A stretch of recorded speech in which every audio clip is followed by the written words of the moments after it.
তিনটা গুনাহ এমন আছে যে গুনাহটা আল্লাহ পাক রব্বুল আলামিন মাফ করে না। আসসালামু আলাইকুম ওয়া রাহমাতুল্লাহি ওয়া বারাকাতুহু। এই জীবনে চলার পথে আমাদের পদস্খলন হয়ে থাকে। কখনো কখনো পদস্খলনটা আমাদের সগীরা গুনার কারণে হয়ে থাকে, আবার কখনো কবিরা গুনার কারণে হয়ে থাকে। আমরা জানি সগীরা গুনাহ আল্লাহ পাক রব্বুল আলামিন আমাদের নেক আমলের কারণে মাফ করে দেন, কিন্তু কবিরা গুনাহ আল্লাহ পাক রব্বুল আলামিন তওবা ছাড়া মাফ করে না। আল্লাহ রাসূল সাল্লাল্লাহু আলাইহি ওয়াসাল্লাম এক হাদিসের মধ্যে ইরশাদ করেন, হযরত ইবনে আব্বাস রাদিয়াল্লাহু তাআলা আনহু থেকে, যে তিনটা গুনাহ এমন আছে যে গুনাহটা আল্লাহ পাক রব্বুল আলামিন মাফ করে না। এক নম্বর হলো আল্লাহ পাক রব্বুল আলামিনের সাথে শিরিক করা।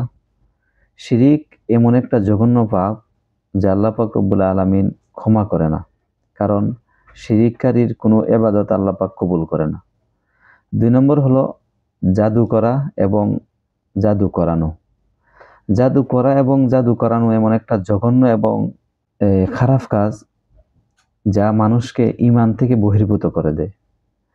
তিন নম্বর হলো কোনো মুসলমানের সাথে কিনা বা হাসদ বা হিংসা রাখা। হিংসা এমন একটা জঘন্য একটা পাপ যা মানুষের বিগত নেক আমলকে ধ্বংস করে দেয়।